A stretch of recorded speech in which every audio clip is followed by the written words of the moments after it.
Okay. Oh, shalom aleichem. You are so lucky. We are in for the biggest treat ever. It's a privilege to be learning this sweet Torah with you. Life-changing. You won't even believe it. You're just humble. This week's Parsha starts. Basically, we're setting up the Mishkan in the desert. And the Mishkan is for the Shekhinah. And the Shekhinah is the divine presence. We're basically building a vessel to bring the divine presence into the world. Now, obviously we know Hashem is everywhere, Hashem is infinite. But what it means is, according to our consciousness, our das, our awareness, we make this world a dwelling place for Hashem. It's a place where Hashem wants to come out. Does Hashem want to come and hang out with you? Well, it depends what's going on in your mind. If you're thinking about that, Hashem's like, you know what? I love you. I don't want to be there. If I walk in somewhere and everyone's sitting around and they're putting people down, I'm like, I love you guys, and you can come for Shabbos, but I'm not going to hang out with you. So Hashem's kind of like that. Hashem's like, I love you unconditionally. I'll always be there, but you got to make this world a place that Hashem wants to hang out in. That's a very beautiful, beautiful responsibility. So we're building the Mishkan, and one thing we do is we have to take this pure shemen, this pure oil. And really our deepest svarim, our sages teach us that oil represents wisdom. Chokhmah, wisdom. Purify our chokhmah. And we're going to look into a sefer, an amazing book called the Kedushas Levi, written by Rav Levi Yitzchak of Berditchev, who was one of the main disciples of Dov Ber, the Maggid of Mezrich, who was the main disciple of the Baal Shem Tov. So these are very, very conscious and holy and pure people who are tapping into the depth of divine wisdom, but bringing it down into the world that makes sense to the everyday Jew like me and you, that we can understand. I was actually born on his yahrzeit, Kaf Hei Tishrei. He's called the lawyer, the sanigor of the Jewish people, because he always found good in the Jews. And he was always, so to speak, arguing with Hashem for the benefit of the Jewish people. So maybe the most famous story about him, one Yom Kippur, there was a not religious Jew in Berditchev, and he was eating on Yom Kippur.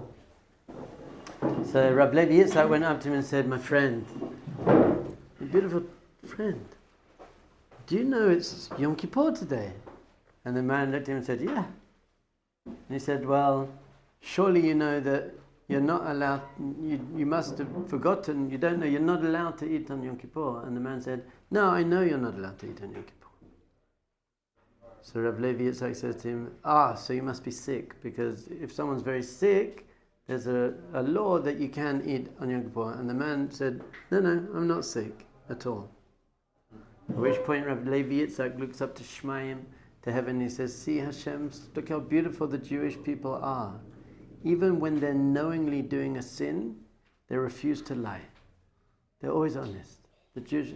So he went around, there are loads of stories about him. He would always find the good in every Jew, whatever happens. This is Rav Levi Yitzchak of Berditchev. So this is what he says. And this is one of the most important spiritual lessons you'll ever hear. Nireh, it seems to me, Dehine Yetzer Hara mefater la'adam le'eze ta'avot ra'ot va'ahava ra'ah. The Yetzer Hara. So you have this negative inclination. You are pure and perfect, divine, radiant being of love and joy. And then you get put into this world as a test to see if you can manifest that love and joy, even in a physical body when it's very difficult and you have challenges and financial challenges and relationships challenges. And can you use your physical body and your thoughts and your speech and your action to bring out spirituality in the world? Or are you going to mess it up and say not nice things and think not nice things? And so this is the whole test of life. We're on this beautiful journey as a divine being of love and joy, And what we have to do is, when it's very challenging in this world, which is very challenging, and we have issues when we're kids and it's not our fault and we got bad character traits and we mess up sometimes, can we still, no matter what, just try and bring goodness and love and joy and godliness into the world? So the Yetzer Hara is really there to test you in order to make you great. The purpose of the Yetzer Hara is like a sparring partner. Sparring partner is testing you, maybe gets in a few punches, but it's really to make you great and strong. So he's going to give you some cravings for bad things, and you just want this negative stuff. And he wants to stop you from being spiritual, from serving Hashem, from bringing godliness, from building the Mishkan. The Mishkan isn't just something that was in the desert 3,000 years ago, or the Beit HaMikdash. The Mishkan is here right now. Your life, your heart, your mind, your community.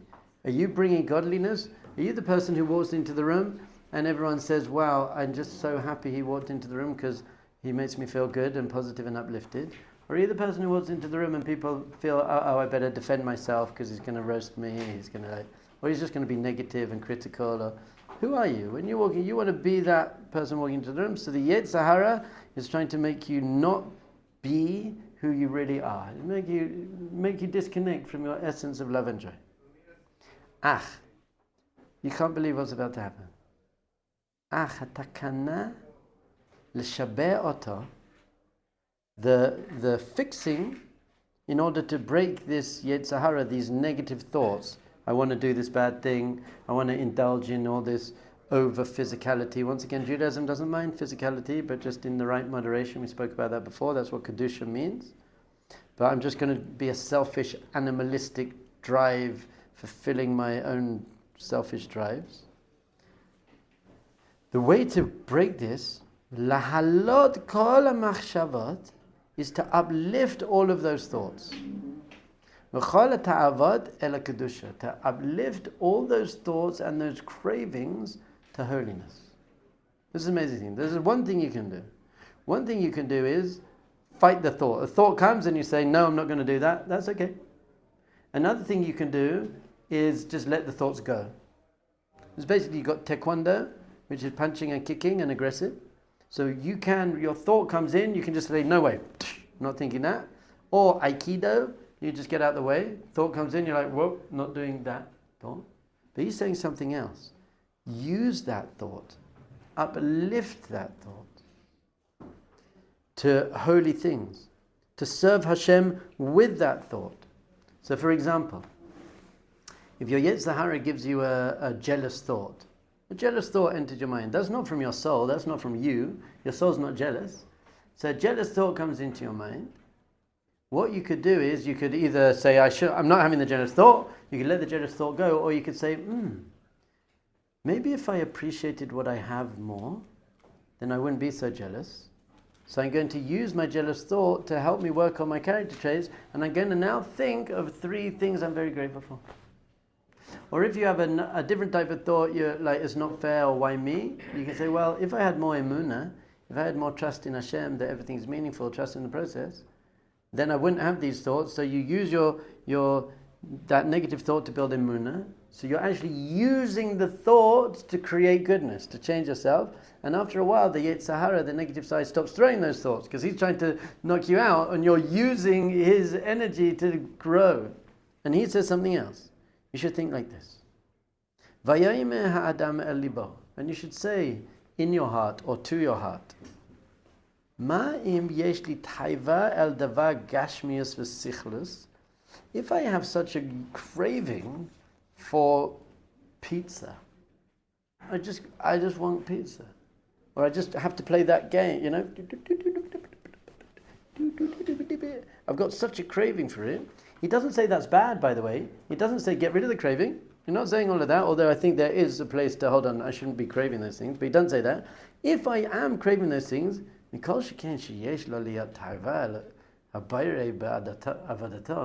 surely I should also have some sort of spiritual craving.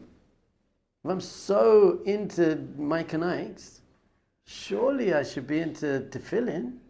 If I knew what a tefillin was, the pleasure and the depth of connection of what tefillin, if you really understand what you're doing and why you're doing it, and the spiritual effect that tefillin has. So surely if I'm craving stupid physical things, I should be craving tefillin. This is very beautiful, because he's being real with the human condition. He's not saying you're bad for craving food and whatever you're craving. You know, there is a place to say, get rid of it. He's not even saying that. He's saying, but if I crave that, surely I should crave something higher. It's very real. He's just being very real, because we're human beings. We're not angels. We're not angels, so we have our human lower base drives. So he's not making you feel guilty and shameful. That's what often happens. If you become more religious, you can get a bit of guilt and shame and, I shouldn't do that. So he's not saying that. He's saying the opposite. He's saying, okay, so I have that. Surely my physical body and my ego is craving power and whatever I'm craving. But surely my neshama must be craving saying a bracha or being kind to other people. Surely you should crave being kind to other people as much as you crave watching some show. People panic. They're like, oh no, there's only one episode left in the series. What am I going to do when the series runs out? Please, and suggestions, send me, what's next? It's like, whoa, man. I give a suggestion, get a life, you weirdo. Go to yeshiva. That's my suggestion. Learn beautiful Torah like this. This is life-changing Torah. Ma im yesh li taiva al davar gashmi mikol shekain im yesh lo yira mi davar gashmi. If you have awe and reverence from someone who runs around very fast and throws and kicks a ball, and you're like, it's like LeBron James is at the cartel. Go! And you're like, sorry, Rabbi, I know you're teaching me life-changing Torah, but it's LeBron James! He's very good at bouncing a ball and throwing it! Sophie! I saw LeBron James. If you're going to have Yira for LeBron James, he goes to the bathroom and picks his nose and goes to sleep. I'm sure he's a lovely man. I don't know, maybe he is. I don't know, does he have good character traits? I don't even know. Does he treat his wife well? I don't know. He might do. I'm not saying anything, but if you're going to be so excited that LeBron James is a cartel, maybe you could be a little bit excited that God's there as well.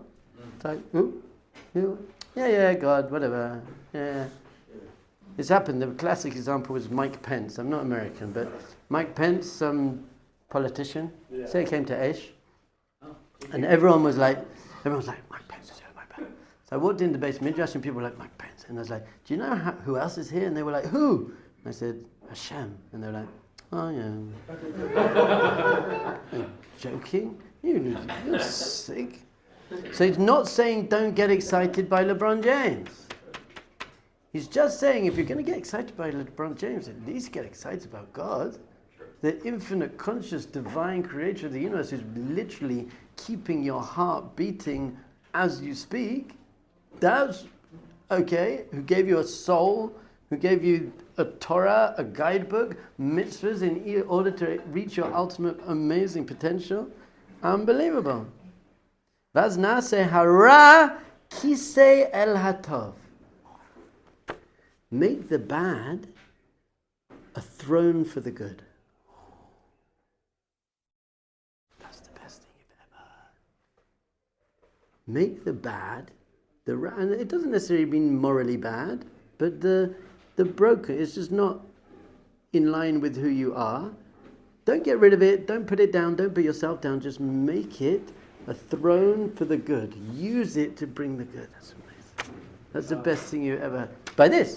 By doing this, saying, if I want this physical, material, superficial, temporary pleasure, surely I want what's up there. Make the bad, the kiseh, aseh, naaseh hara, kiseh alatav. Now, I'm going to take questions at the end because this is ridiculous.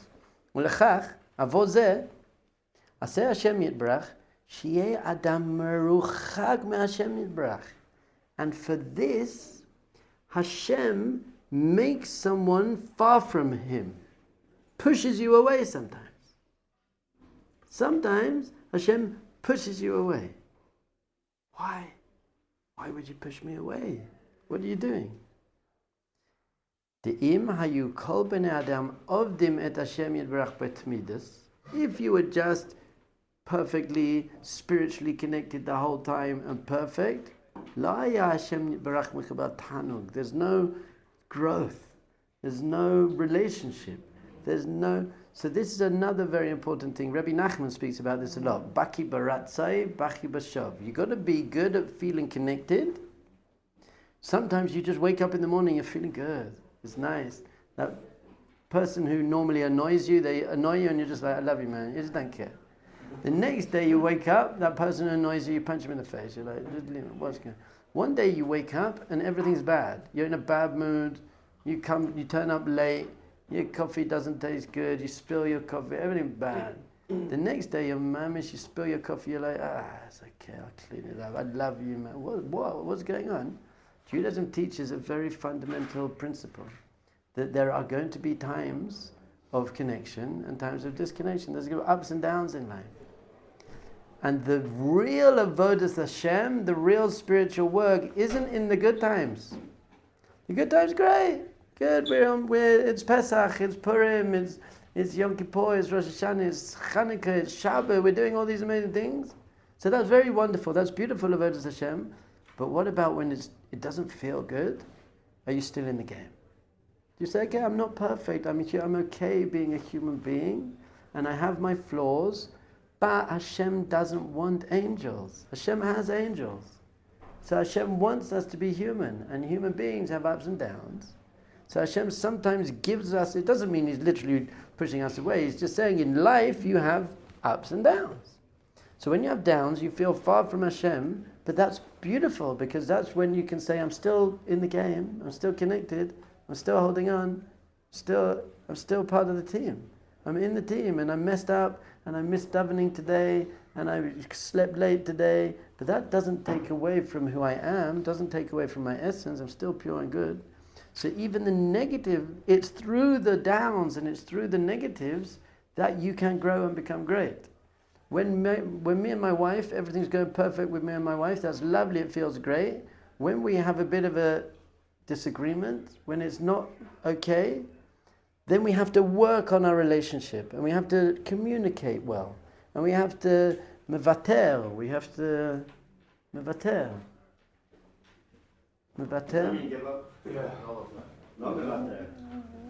You have to levater to your wife sometimes. I see. How do you say that in English? Not give up, like surrender, compromise.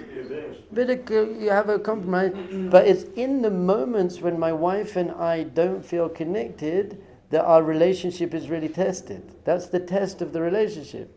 And it doesn't matter how disconnected you feel from your wife, you're married, you're one soul, you're always connected to your wife. Sometimes you feel it, sometimes you don't feel it. So as long as when you don't feel it, you know that you're still intrinsically connected, then the working on returning to feeling connected is the best thing in the relationship. It's taking the relationship to a higher level. Ratzai v'shav. Sometimes we feel so spiritual and so connected, sometimes we feel so not. And you've got to say that I'm human. And it's in those down places, Hashem's not abandoning you. He's not abandoning you. It's you. How much are you connected? So just chill out. When you're not feeling connected, don't freak out. Just say that hara kisei alatov. The bad, the negativity, the feeling disconnected, the mistakes I made is a kisei. It's a throne for goodness. I've got some, it's like an obstacle. An obstacle in life, you have a rock, and you can say, this is blocking my way, or you can climb up onto the obstacle and get a better view. So the ra, the evil within you and within your life, is a rock that you can climb up onto to create goodness. It's an amazing thing that he's saying here. Ki ta'anug tamidi eino ta'anug, because a consistent level of pleasure is not pleasurable after a while. No, anything in life. You eat pizza 3 times a day, every day, you not enjoy it. However, you choose your favorite food. What's your favorite food? Sushi. Whatever your favorite food is, if you ate it 3 times a day, every day, you'd get sick of it. So too, consistent spiritual high, after a while that just becomes normal. So okay, I'm on that level now. So sometimes part of the creation is we're going to fall down in order to get up. And then we get immense tanug, we get immense pleasure and self-respect from holding on when it's hard. And even more beautiful, which we've been speaking about all the time for the last 3 weeks, we give Hashem a lot of pleasure. We're giving Hashem's like, I'm so proud of you. When my kids fall and they get back up, when they make mistakes and they apologize, it gives me a lot of pleasure. I got a kid, perfect kid, and that gives me a lot of pleasure. Another kid messes up, but then gets back up again, it gives me even more pleasure in a way.